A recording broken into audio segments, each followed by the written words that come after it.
Like Chimera, it was one of the OIA's secret projects. Somehow Golden Blood stole staggering amounts of materials, equipment, and arcane supplies for an unknown and unapproved project. Several sub-projects were carried out right under Twilight's nose, some in this very tower, under the pretext of purifying magical waste or nullifying magical radiation. She had no memory of approving their development. When it was discovered, Luna was furious beyond compare. For Golden Blood to work on such things, rather than pursue the war effort, well, she sentenced him to be executed for his crimes. What? I stared at the Alicorn in shock. Oh yes. Apparently it was designed to restore Equestria in the event of magical catastrophe. The mere implication of such a catastrophe was intolerable to Princess Luna. How dare her subjects suggest imminent destruction would claim the kingdom? More to the point, his unwillingness to say what Gardens did, where it was, how it worked. These were all a fundamental betrayal of the princess's trust. Lacuna sighed. Ironically, the very next day the bombs fell. So, why would the goddess care about this Gardens thing? I asked as casually as I dared. We doubt it was ever completed or worked. Else, why hasn't it been used? But if it was capable of 1/10 of what we predicted, then why would it have too reverent the environment? Why could it not be tasked with expanding and enriching the wasteland with more radiation? She asked it very matter-of-factly, but suddenly I realized why ponies dedicated themselves to fighting alicorns. You want to use this garden things to make everything worse? I asked with a horrified voice. From your perspective, yes. I suddenly imagined radioactive fields as far as the eye could see. Surface ponies would be wiped out. Ghouls would thrive, but against immortal and permanently regenerating alicorns, how long before they were born to pieces? Eventually, the radioactive clouds would poison even the Enclave. Yeah, that would make coexistence pretty tough, I murmured softly. We are otherwise occupied with our defense and the biological problem. But someday, we would seek out what became of the Gardens. Well, great. Another apocalyptic threat. At least this one wasn't urgent, though. Maybe I can find another silver bullet and pay the goddess a visit. But what would that do to Lacuna? And did I even still have folly? Probably not. And should I use it if I did? But if no pony stopped the goddess, my brain was not meant for dilemmas like this. I sat back and stared at her for a long moment. Something was different here. Who exactly was I talking to? You don't really talk to non-alicorns like this, do you? In truth, only one other. He was brilliant, but ultimately we could not risk his inclusion in Unity. He swore to aid us in solving our biological issue in return for our power, but I suspect that he simply wishes our annihilation. She sighed. The rest of the wasteland is filled with cowardly, craven, cruel ponies who fear our potential or slavish worships us for our power. They do not respect us. They cannot. And you ask why we cannot coexist with them when we are unable to accept us.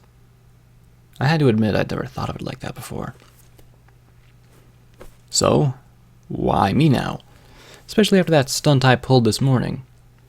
To my amazement, though, she smiled. I guess I really couldn't imagine the goddess as having fun. Then she looked out the window. You kept our secret. I blinked in surprise. About the silver ring. You could have told the others how horribly it hurt us, tearing our souls out of the connection. You could have informed the tower. They would have been far more interested had you shared that fact, or told your friends, or that diminutive little... She snorted sharply. But you didn't. No pony realizes just how terrible, how truly terribly it hurts us. Save you. To be honest, it simply slipped my mind. You might have noticed I'm not the sharpest knife in the drawer. Oh, we have. Indeed, it is unmistakable and somewhat terrifying how unintelligent you are. Well, thanks! And yet, you did us a favor and may yet do more. You do not hate us, do not kill us, and while we may quibble about certain things, we feel you are decent. You do not care if a pony is Surfacer or Pegasus, Alicorn or Ghoul. That is commendable. Well, if there had been Alicorns all over Hoofington fighting me, perhaps I'd have been in a different mindset about it. Lacuna had made things easier. Really, the goddess couldn't have asked for a better ambassador than her. Helpful, polite, quiet, elegant, and dignified, and... This isn't the goddess I'm talking to, is it? I said softly, looking up at her with a little smile. She looked wistfully as she turned away. No, it's not. But wouldn't it be wonderful if it were? The invitation to Homage's dinner party came both to me and Little Pip's friends. I'd been warned to stay in my room by Tenpony security. At this point, I think Glory was the only one they wanted trotting around. And they were even nervous about her. Still, she was out, I was in, and I was bored. I lay down and tried to go into another memory orb.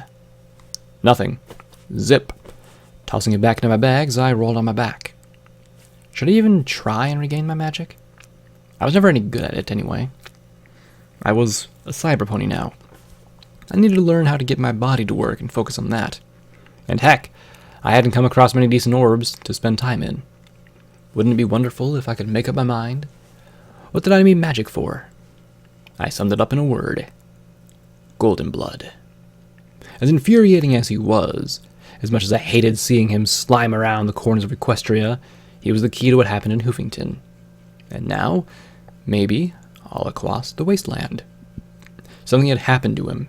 Treason, taking credit for gardens, being sentenced to execution. I just didn't understand it. If he was a monstrous shit, then fine, I could have dismissed it. But he'd apparently protected Twilight from Luna. Why? He'd hit her for making alicorns. He'd taken her memories. And apparently gone to the block rather than betray her. Most infuriating of all, I was the only pony who seemed to know about him at all. The OIA had got an image to cover their tracks. I found the OIA office in Tenpony converted into a cheese shop. The only indication that had ever been something else were the faded rings and cutie marks next to the door. The emblem had been painted over and only barely bled through the white layer. Only Professor Zodiac had any direct knowledge at all. The three most important things were loyalty, love, and secrets. Who had he loved? What was he most loyal to? Why so many secrets? All this thinking was making my brain hurt, but I'd learned the most through memory orbs. To make orbs work, I needed magic. Though, maybe not. I might be allowed to trot through the shops below, but I'd been shown where there was a dandy library up above. Reading was hard. I snuck, well, technically, I doubted that I would be kicked out if I got caught, but why take the chance? Anyway, I reached the Ather Thingy Majig place, but once I got in, I was completely screwed. I figured that a library was a place where you could just look at a book's title and find Golden Blood, a memoir, or something. It never occurred to me that, with thousands and thousands of books titled to look at, that I could spend years searching and never find a thing. Damn it! There should be something in here on Golden Blood. He can't just have disappeared.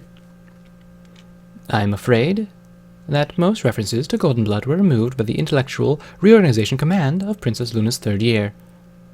A mechanical, feminine voice hooted from up above, making me jump and bite down on a book, readying it for throwing. From the roof descended a golden owl that landed on a rail and blinked at me with bright purple eyes. Need I remind you that biting books is not good for the preservation of covers, mistress? I spat out the books. Who are you? What are you? I'm the keeper of these books, she replied. I slowly walked around the golden machine, and its head slowly rotated and remained focused on me. I am Ministry Mayor Twilight Sparkle's personal assistant within Tenpony Tower. Second To her number one assistant, of course. So, you're a robot. Robotic owls. Who knew?